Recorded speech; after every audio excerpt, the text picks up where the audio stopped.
নমস্কাৰ, মোৰ চেনেললৈকে আপোনালোক সকলোকে স্বাগতম। মই আজি আপোনালোকক দেখাম বিলাহীৰে শিঙি মাছৰ জোলৰ ৰেচিপি। আমাক লাগিব 400 গ্ৰাম শিঙি মাছ, য'ত মই হালধি আৰু নিমখেৰে মেৰিনেট কৰি লৈছোঁ। 5টা বিলাহী, এইটো মই ভালদৰে মিহিকৈ কুটি ল'ম।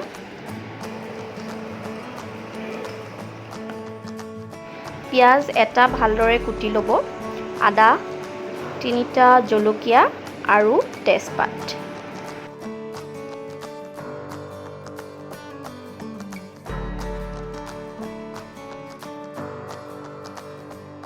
আমাক লাগিব 2টা আলু, যোনটো মই ভালদৰে বইল কৰি লৈছোঁ, আৰু ধনিয়া। এটা কেৰাহীত মিঠাতেল অকণমান গৰম হ'ব দি তাত মাছখিনি ভালদৰে ভাজি ল'ব।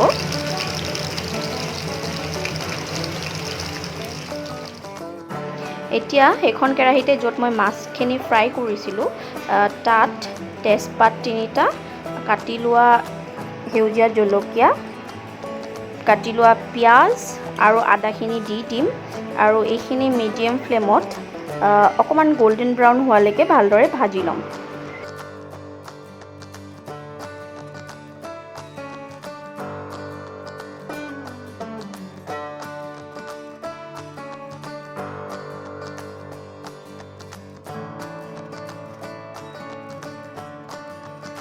এইখিনি অকণমান ভজা হোৱাৰ পিছত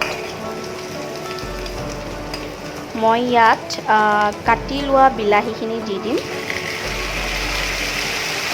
আৰু এইখিনি ভালদৰে লাৰি দিব।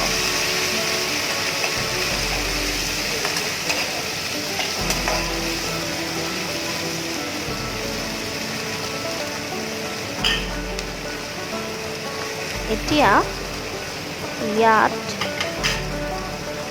এচামুচ নিমখ আপুনি সোৱাদ অনুসৰি দিব।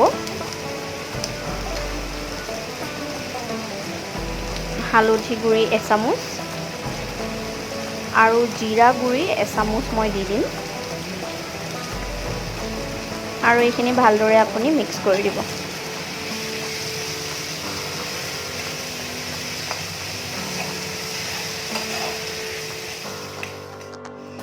এতিয়া এইখিনি আপুনি ভালদৰে মিক্স কৰি দিব, আৰু যেতিয়া বিলাহীখিনি অকণমান সিজি উঠিছে যেন দেখিছে, তেতিয়া তাত আমি বইল কৰি লোৱা আলু, সেই আলু দুটা ভালদৰে পিটিকি ইয়াত আমি এড কৰি দিম।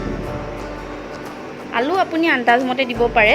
আপুনি যদি বেছি আলু ভাল পায় জোলত, তেতিয়াহ'লে আৰু আলু দি দিব পাৰে। যেতিয়া ভালদৰে আলু আৰু বিলাহীখিনি ভজা হ'ব, তেতিয়া তাত 2 গিলাচ কুহুমীয়া গৰম পানী দি দিব। মাছৰ জোলত সদায় গৰম পানী দিলেহে টেষ্টটো উঠে, নহয় জানো? এইখিনি অকণমান দেৰি উতল অহাৰ পিছত তাত আমি ভজা মাছখিনি দি দিম, আৰু এইখিনি প্ৰায় 5 মিনিটৰ পৰা 8 মিনিটলৈকে আকৌ উতলিবলৈ দিম। এতিয়া ইয়াত কাটি লোৱা ধনিয়া পাতখিনি আমি দি দিম, আৰু 2 মিনিটমান আমি উতল আহিব দি আমি গেছটো নমাই দিম, আৰু আমাৰ বিলাহীৰ জোল ৰেডি।